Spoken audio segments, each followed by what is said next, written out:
By 100 Thieves, the classic combination with Misfortune, the curse out bullet time. Rel after those buffs, the other all in there. They pick up the Rel and they get that control mage that you know Mission wants. Okay, so the Flying Oysters have a little bit of a dive comp. They have very strong team fighting overall, with Rel being the primary engage, but then ultimately great backline access with the Viego and the Kai'Sa with your typical scaling control mage. 100 Thieves right now exploring what direction they want to go, because you talk about team fighting with the dive from CFO, but 100 Thieves have just overall a lot of crowd control, a lot of front-to-back threat, and then also a lot of backline access with the Akali locked in for Abadage. 16 games played on Akali for Abadage, 12 of those victories. Very comfortable on the pick. Closer will round out that composition with the Sejuani. I was hoping for the least and praying for it. I think hopefully it will come out. But we zoom out, what do you make of the 100 Thieves team composition? One of the biggest things when you pick a Sejuani is you want melee solo laners to pair with. So got really good pairings there with Someday and Abadaga. You know, both locking in these melee champs that can stack up the stun really quickly. Abadaga, the assassin here in mid lane, looking to scale up to level 6, and then boom, kill pressure, roam around, try and capitalize on it. You can feel the electricity in the room as soon as 100 Thieves not only locked in Akali, but those Thundersticks start coming together. The second NA team on stage here at the Hulu Theater, and 100 Thieves looking to pick up the first win for NA at Worlds. And I think even though they have some similar elements to the Cloud9 comp, it's much easier to play these champions versus the Flying Oyster lineup, because there is no giant long Maokai ultimate coming at you to stop your Misfortune channel. There's no Ornn ultimate that you have to deal with. There's no Renata, you know, giant sweeping crowd control things for them to have to work around. For me, I think the mid lane matchup is where I'll be keeping my eyes in the early game, because Abadage going for the Akali, this is I'm not going to say a disrespectful pick, but it's not an easy one to play in this matchup. Victor can be hyper oppressive in the 1v1, and Mission, he is very comfortable on the champion, so it's going to be a big test for both these mid laners to showcase what they're capable of in their first game here at Worlds. The Flying Oysters picked up gold leads in 28 of their 35 games from the PCS at the 14-minute mark. Many of those were significant gold leads, an average of 1,800. I want to see if they can do the same thing on the international stage against 100 Thieves, the #1 seed from the PCS coming up against the #2 seed from the LCS, and New York erupts with a classic USA chant. Kobe, let's turn our attention to these opening minutes, whether or not closer will be closed in on by Gemini in this Viego. Yeah, a lot of defensive warding opening up here for 100 Thieves. 2 wards dropped here in the river very early on. Then you get the recall there for Huhi, immediately switching over to the sweeper already for Amumu, and positioning a little bit aggressively here. Right now, it looks like they're trying to cover Closer's blue buff. Nothing too aggressive going to come out from CFO, though. They're going to posture up towards the bot side of the lane. Gemini and Rest going to be securing the top side, which means that both junglers going to be going in opposite directions, as Closers are going to look to path towards the Fiora. I don't expect him to threaten any dives early on, but I think primarily his goal will be to cover Someday. Remember, in this early lane matchup, it can be a little bit difficult for the Fiora. Around that level 3 mark is when Aatrox does have some real threat, but then the matchup really starts to scale in the favor of Fiora as the lane goes on. And again, Sejuani can be very aggressive as a jungle matchup when you have double melee solo laners, so you can even look for those super early ganks to try and get key summoner spells out for the matchup, or even look for those kills. And with the opposite pathing here, bottom side pushing for CFO, as well as Gemini heading over on the Viego, full clearing top to bottom for him. I'm really interested to see, really every single one of these lanes has high amounts of expected trades and, you know, engage potential. The Kai'Sa Rel got jumped on first by Bandage Toss from Huhi and FBI, who have instantly backed away just a moment ago. Mid lane for now. Victor is now under some threat, as Gemini will spot out Closer. Mission has been able to step backwards. You see whether or not Closer will be here more than Rest. I've been spotted! He throws up the shock face. The jinx from Arcane as he transitions to the other side. It does mean there is a little bit of lead there for Gemini too. More efficient pathing, not going for the swing towards mid lane. like we said, fishing for summoner spells. Maybe you could get a little bit aggressive there, even a little bit of a damage trade. But with the timing, Viego already on Raptors, they do get a little bit of a sighting there, and it will just be continued full clears for both of them, opposite sides. Sejuani here, actually, Closer probably going to have to stop off there from Krugs and go pick up Scuttle Crab a little early since he took the detour through mid. So the matchup's kind of going as expected for the time being. The push from CFO in the mid lane, the push from 100 Thieves up towards top. The one I wasn't entirely sure about was the bot lane, a matchup that we don't get to see very often. Kai'Sa, Rel into Misfortune and Mumu. Of course, MF and Mumu becoming a lot more prevalent as we've seen in play-ins. But Rel is a champion that we haven't seen a lot of. And Kobe, you and I were talking earlier in the day about how her buffs are actually surprisingly significant. Her engage is now just a flat 13-second cooldown as we see Huhi going in once again. Advantage starts forward. Huhi's now looking for a bit more. Finds it. That's Koala below 200. Flash for flash. Shun! First blood onto 100 Thieves. Huhi's taken down. He followed it up after being engaged on. And now FBA is in trouble. Call for reinforcements. Gemini's trying to find the second kill for the Flying Oysters, and Koala steps forward. Ferromancy crashed down. A kill traded back and forth. At least FBI is on the board. The first and second blood Oyster right here. Bottom lane just destroyed there for the 100 Thieves. Both of them go down. Minions will be lost as well. FBI goes down as the wave crashes. Huhi's the only one around to be able to pick up the straggling ones here as that one goes into the dirt. What a fantastic debut for this bot lane. Shun, the rookie of the team, along with the experienced veteran of Koala, they punish Huhi's aggression. They remount on the Koala to then set up the initial pick. He then flashes away, but then Huhi, he's overcommitted. The damage from Shun, the flashing in to secure that kill, and then Gemini's in the perfect position to set up the dive. A great start for CFO. Yeah, you can tell. Shun immediately there with the positioning. There was no way they were going to back down from that game of support all-in chicken.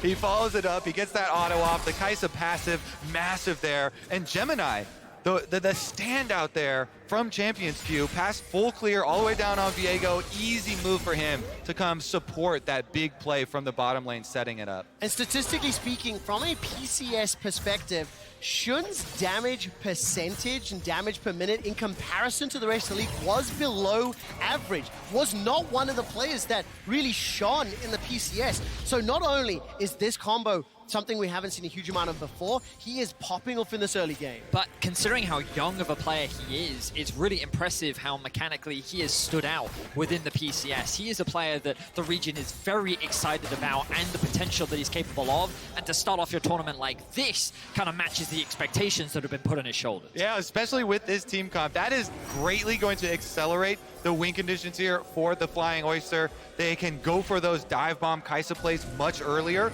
This also is going to allow them to unlock Koala for some of these roams. The Hex Tech flash here picked up for him, so constant aggressive looks now towards bottom lane. They call Gemini again. They clear out the vision for 100 Thieves. They can get the push into full river control for themselves. And I think for Flying Oyster, if they're able to arrest dragon control from their gold lead, it's twofold. Not only does it help them set up for a win, 100 Thieves have had great dragon control, led the way to many victories, but from the Flying Oysters, they generated gold leads on average 1.8k from the PCS. The early play in bottom lane has accelerated them up 1,000 gold against 100 Thieves, and that dragon is up already. A little bit of a contest in and around the river. Meanwhile, on the other side of the map, Someday is doing well with the Fiora, constantly pushing this Aatrox in, able to get him under the tower. And Abadage on his level 6 power spike here with Sword Shoes for the Akali, trying to just keep some presence in that river, not to let the bottom lane advantage for Oysters spill over. Yeah, I mean, so far, everything going very comfortably for CFO. They have the advantage bot, they have the advantage in mid for the time being. And really, top lane's doing what he can considering the matchup. We talked about how very early on there are windows where Aatrox can really take advantage of the 1v1, but now with these itemizations, with the levels, advantage for Someday, it's going to be much harder for rest. Engage tries to come through for Huhi. Nothing really going to amount to much as Closer is shadowing behind, staying in the fog of war. Will now move into this brush and then looking for a play to try and get this bot lane back in, or at the very least make sure they can push this wave underneath the tower. Yeah, such good restraint shown here from CFO bottom lane. Even with the big lead, they know with the positioning, hey, Sejuani probably down here trailing. If Amumu's fishing for this, definitely don't give the play to them. Giant pushing wave.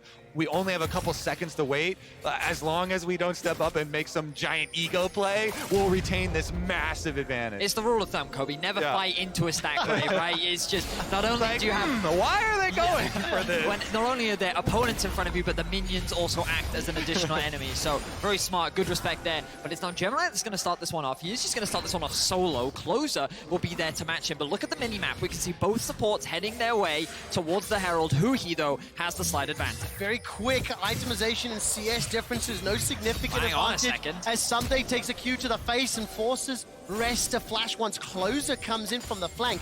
This did interrupt the Herald as a minor win bought enough time for Koala riding that metal horse. Magnet Storm unlocked, and this could be a 3v3 in the top lane. Yeah, we've got actually a 5v5 possibly brewing with both bottom lanes heading up as well. Misfortune with Strut is a little bit behind, but can walk a bit quicker.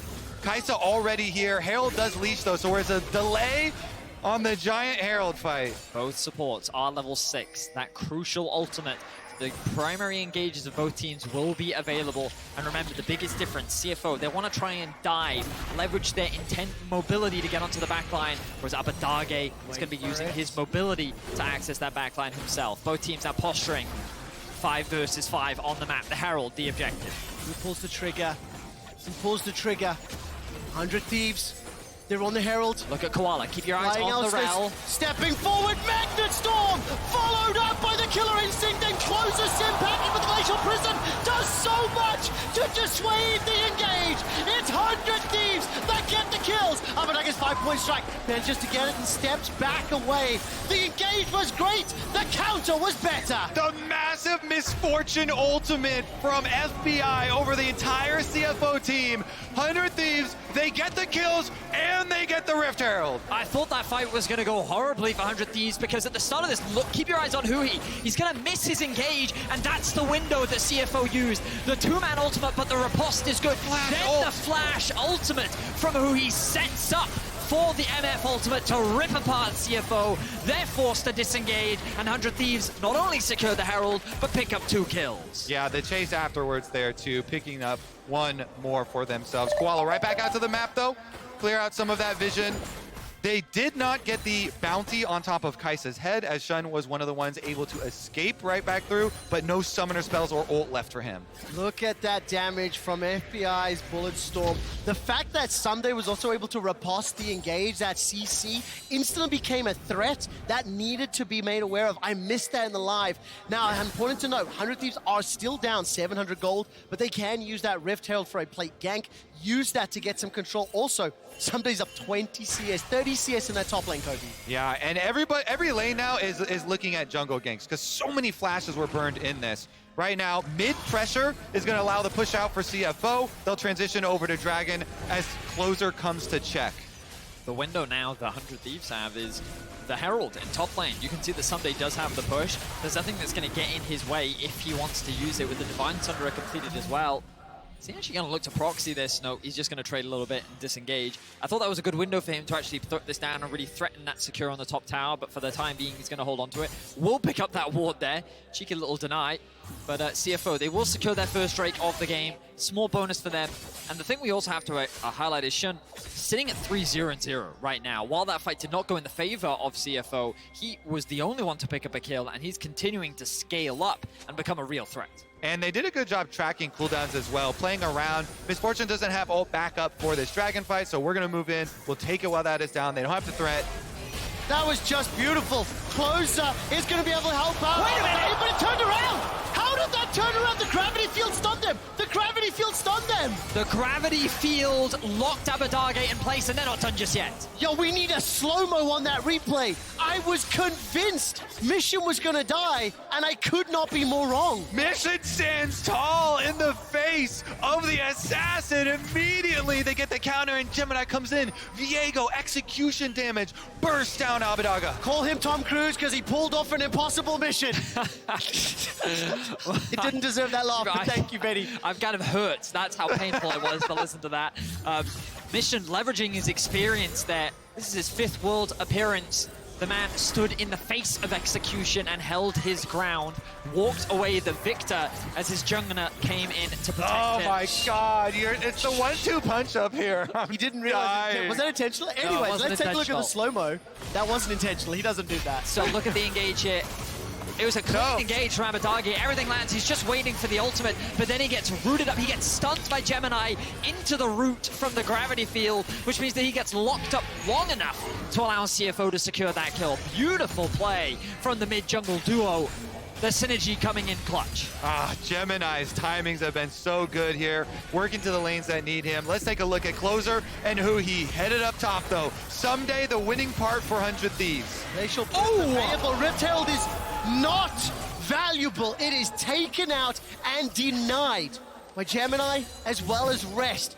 That gold lead is maintained at 1,500 in favor of the Flying Oysters. Too many things now should be going well for 100 Thieves, but they are just falling apart. 100 Thieves now have their eyes set on the blue buff, but I don't know if this is an objective they can fight. Right now, Koala steps forward. Ferromancy into the Magnet Storm. Closer can throw out the Prison and Pete. Put Rest in place, but FBI is jumped on by Gemini. So for 1 kill to 100 Thieves, here comes Abadagi. It's traded for FBI, who steals the Make Array, and the Gemini will be able to use the Heartbreaker and pick up that misfortune. Closes down next. Someday and Huhi join up with Abadagi. Rest will pull back. It's a 2,000 gold lead, and the fight goes the way of the Oysters. The first seed from the PCS has come to play and silence this crowd. What a phenomenal performance from them in the early game. You talked about how domestically they were known for building gold leads. Well, Quickshot, they already find themselves with a 2.2k gold lead. It's not done just yet. It's now Mission's the target. He's 1, 2, 3 members strong. Gravity Field comes up. The riposte is going to deny the stun, and at least 100 Thieves get that kill back. The game is not out of 100 Thieves' hands, but it is starting to fall apart around them. Exactly. Look at especially the Kaisa. Shun is so fed. This is insane. Gets off solo tower gold in mid lane in addition to the extra kills afforded to him earlier. This Kaisa is out of control. How do we reset this one? We don't even have a keyboard. There we go. All right. It's a massive, massive power spike for him. This means that when Flying Oysters implement the composition that they've set up here, so many CCs to set up for Kaisa plays, when he has ult available, flash, and cleanse available, he can dive bomb in, get that kill, and immediately reset.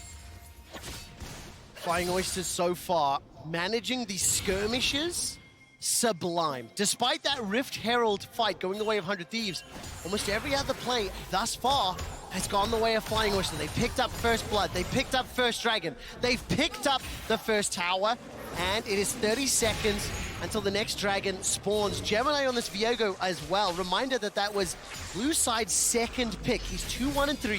Just shy of 100% kill participation, has utilized the champion that he is most well known for out of the PCS to near perfection. And this will be an uncontested Herald, Kobe. Yeah, certainly will. 100 Thieves, no business fighting that one. You lose so much ground when you lose the mid tower that early on. Allows Flying Oyster. You can see these wards, they're already starting to get in around the objectives as 100 Thieves trying to play the other side. 3-person dive again. Flash and World Ender available. That's both of them used. Dashing, dodging, ducking, diving. Riposte plus one more lunge does it. Mission completes the teleport, throws a Chaos Storm forward. Closer, Huhi, and Someday, the hit squad make it out.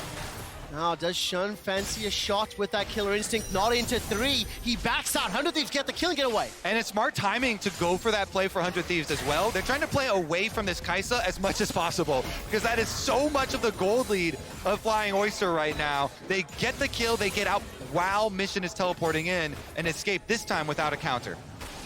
So now, 100 Thieves going to leverage their numbers advantage to start off the break. CFO, they're going to be forced to just give this one up. You can see blue pings coming down on the bot lane tower. They have their eyes set on an objective that they can look to trade it for, but they don't have information as to where 100 Thieves are right now. They know that Abadage is top, and they will catch the misfortune in mid, which will give them this window. Over the wall, the Rel will go, and they'll get a little bit more deep vision to help offer protection for Mission as he secures that objective, which means that another tower will go into their back pocket. But the gold lead's still very sizable for CFO. I wish to throw a huge shout out to our stats team who've helped us throughout this event, and a little bit of hopium to everyone in New York City, to every LCS fan out there. 6 out of the Flying Oysters' 10 losses This was a team that had a gold lead at 14 minutes. And if we look at their gold graphs, as we have done, there are a lot of nosedives from the top of Mount Everest in those losses columns. So for the Flying Oysters, have they been able to clean up how they close games out? And for 100 Thieves, their team composition can still fight back. They just cannot fall further behind. Because when you start getting hit with that wallet, it gets so much harder. This looks to be another kill. Rest is thrown down the ultimate, but 2 members of 100 Thieves jumping, flashing forward. The stun comes out. Gemini arrives. He's not going to be able to find the route just yet, as Someday will get killed. And Koala won't find one. 1-for-1 trades. Ooh, Someday commits under the tower there to finish off that kill, allowing, with these Hex Gates especially, CFO to come. They pick up the counter one. That was the one winning lane for 100 Thieves, has been the Fiora, has been Someday, has been their power point. And now with the 1-for-1 trade, that's actually good for CFO as they're able to capitalize on an objective for themselves in the aftermath. And just look at how much Mission is benefiting on the map. The veteran for this roster, 200 CS at 18 minutes, just short of 19 minutes. He's now going to secure another tower, but they go in on him isolated. Right now, it's just Death Brush all day. The strategy for 100 Thieves. Who he goes in the field, out the field, right back in. Teleport's committed. FBI makes it rain. He's got bullet time available, but needs them to get locked down. He no ultimate, no flash, no range. Teleport does nothing. And Flying Oysters get out. It was Rest who TP'd to the bot lane to catch that wave, and Someday TP'd into the fight. That could have been a massive team fight for 100 Thieves, leveraging their numbers advantage and the fact that Mission just flashed, but they couldn't quite lock down CFO as they were disengaging. So they're able to get away, continue to maintain this gold lead, and 100 Thieves don't get anything off the back. Yeah, it's a 2-person surprise on Mission, but the 2 people are 2 tanks. Sejuani and Amumu not exactly going to have enough burst to finish off the kill. Now they open up a window, they are unable to get any actual value out of it. CFO retain their gold lead, and they retain the map pressure here, constantly pushing out. They have still yet to drop a tower to 100 Thieves, allows them much better use of these Hex Gates. You can immediately reset back out onto the map, get to these plays that much quicker, get to those rotations so you're not dropping those extra resources. CFO right now just moving into 100 Thieves jungle. They have their eyes on Someday, but they realize that he's too far away. They're not going to overcommit to that play. Instead, they're just going to drop a bit of vision. You can slowly start to see the vision getting deeper and deeper. 100 Thieves losing more and more control over the map. They do have control over the Baron for the time being. They're also going to have control over this mid-wave, but one of the weaknesses of this composition is their siege and a straight front to back. When Mission is there, the wave clear is too strong, and 100 Thieves can't risk getting close to that tower. Yeah, I think CFO right now on some big power spikes looking for that dive bomb play. They've invested pretty heavily into flat penetration. You have the Collector for Kaisa for the burst damage executions, and the Shadow Flame also just now done for Mission. Big 2-item power spikes for both of the main carries here. So 100 Thieves have to be a little bit careful with what they're toying with. Vedius, when I look ahead, a minute to the next Drake, Hextech, Soul is what we're playing for. Baron is open and available. 100 Thieves so far have tried to find those picks and haven't been as successful as they would hope. You anticipate they fancy themselves a shot at a straight head-to-head team fight? Are they still looking for picks? How do they come back into this game as they are down 3,500 gold? I would say that 100 Thieves comp can team fight, and it's not like that it's weakened by any means, because you still have like a Mumu NF, Akali with a good flank can also find ways in, but strictly speaking on paper, as Mission face checks the Akali, she missed everything. Shuriken doesn't manage to connect. Abadage will definitely want to fix that for the next engage.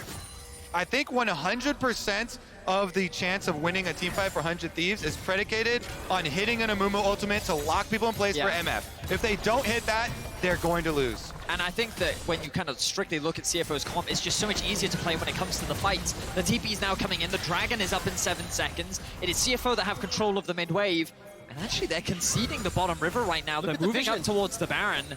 Look at the vision on the minimap, Vedius. All of that vision from 100 Thieves cleared out. Flying Oyster, thank you from our observers. The engage comes out from Koala and Shun. That's a dead Huhi. Curse of the Sad Mummy not available. And the Hulu Theater at Madison Square Garden has been turned into a library as the LCS fans, 100 Thieves, are being bullied beaten and bashed around the rift. The Dragon is up, it's been started, it's uncontested. Great use of those control wards by CFO. 3 control wards, they just black out the map around Baron, waiting in the side brush, and immediately they jump on that hope for 100 Thieves. They take out the Amumu, then they take out that possible CC to set up Misfortune ultimate. Really nicely done from them. Guarantees them the objective afterwards.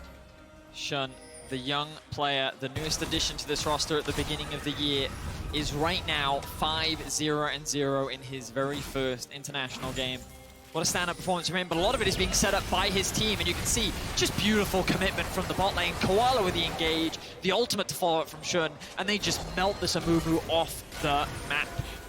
Beautiful play overall from CFO as they secure the Dragon and now have their eyes set on a potential Baron. Right now, the pace of the game is being dictated by the Flying Oyster, and 100 Thieves will once again find themselves a pick. Now, this is great.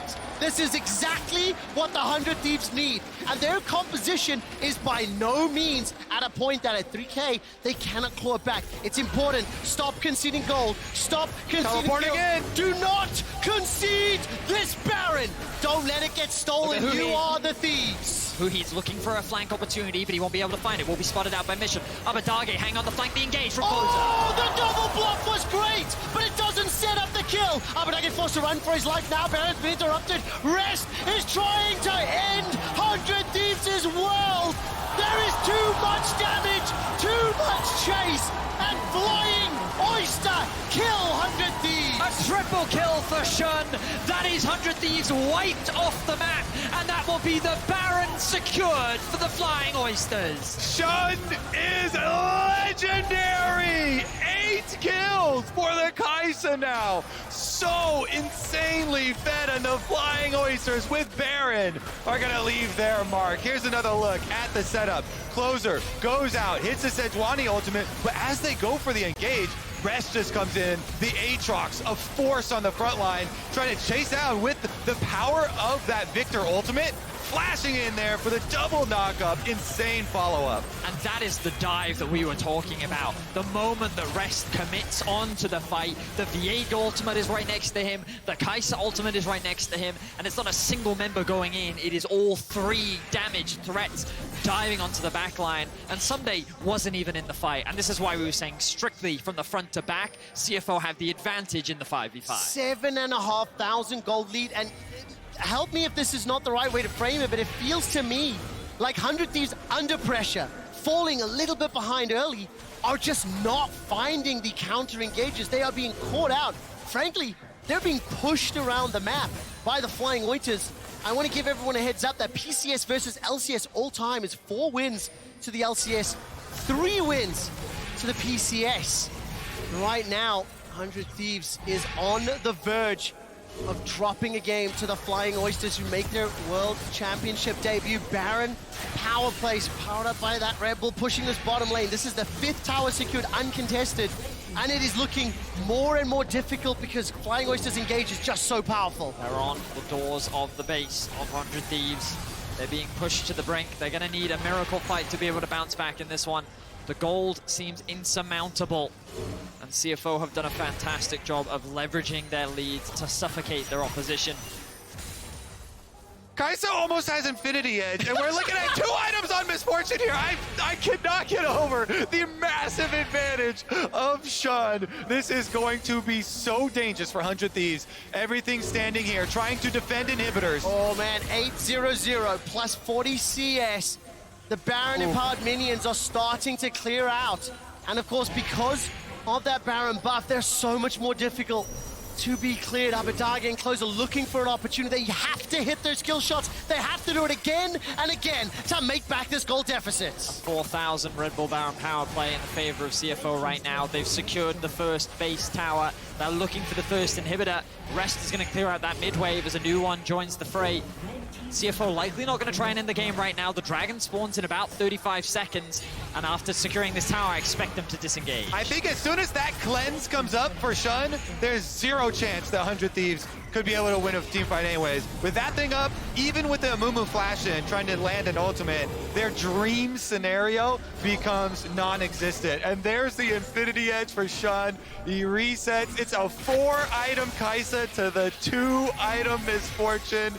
Not to mention the massive powerhouse level 16 spike for Victor Mission in mid lane, also up an item. And I think expectations were that this is not how this game would go. No. Second seed from the LCS, often overlooked as a roster. I think expectations were high, especially when you look at that top side of the map. Going up against the PCS, a region that over the last few years internationally has not looked great, especially during the group stages of World, to come in with this level of performance, to be winning out straight up in the 2 versus 2, for Gemini to be in the right place at the right time, pretty consistently throughout the early game. This is a performance that is going to shake heads and potentially shake up this group. And a roster that shook up the PCS. They won 4 best of series back-to-back-to-back, surprising everybody. They make their international debut. And even more importantly, the player that maybe didn't have the largest impact regionally, Shun, is the guy that's leading the charge today. New look, new duo in this bottom lane, and the Flying Oysters once again stepping forward. Don't forget that they're in the same group as Gen G, and Royal never give up. It's always going to be a difficult group to compete in. And Flying Oysters, they've got themselves 3 dragons. It's still at 10k gold lead, super minions in the bottom lane, and they are just grouped up pushing top. Here comes the pain train. CFO have arrived. The secondary tower is very dangerous to fight at for 100 Thieves. I think they should not. Oh, someday the riposte keeps him up and alive. We'll be able to slow down further chase. Koala not getting that Magnet Storm off, potentially saving some lives. 6 tower deficit. Damn, those Hex Gates are loud. As 100 Thieves are now defending. Minions in the middle lane, they've fended off at least half of this inhibitor timer, but it's a minute to Baron, 3.5 to Soul. Exactly that, quick shot. That'll be the next lane objective on the map. 100 Thieves are going to have to try and contest the Baron. If they can steal it away, they can buy more time. There's windows of opportunity for them to bounce back into this game. All right, fellas, keep pumping me full of the hopium. I need a hit now, like really bad. I mean, I think so much of this is like, Abbedagge is getting to a point where he, in theory, can execute Shun.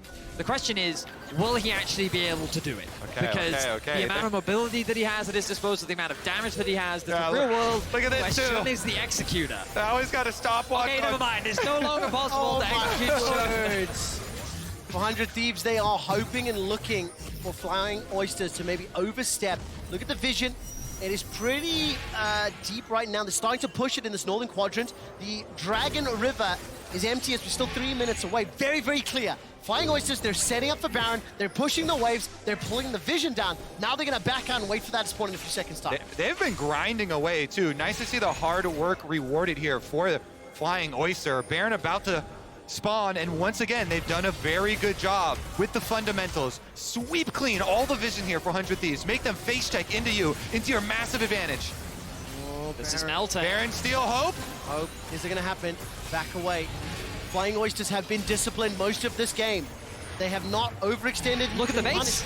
Consistently, super minions are inside the base. Freddy, you called it right. CFO, they know that they have a pressure point in the bot lane. They know that their top wave is pushing as well. CFO are just playing the map. 100 Thieves in another do-or-die situation. The pressure cannot be higher. 2,000 hit points into the pit. It's stolen. LCS steals the Baron. But is it enough to steal the game? Shun and Gemini are chasing inside the mist. And just like that, 3 members down. Abbedagge gets at least 1 back. Rest is continuing to chase. Shun manages to find another. Flying Oysters are inside the base. 100 Thieves steal Baron, but CFO secure the game. It's 10 kills for Shun and a Nexus in their eyes. CFO will come out swinging in Game 1 at Worlds. Formulae! Flying Oysters dominate, destroy, and decimate 100 Thieves. Well played, Flying Oyster. My goodness. Massive advantages for the carries on this team. The only way going 100 Thieves was top lane with the counter pick with the Fiora.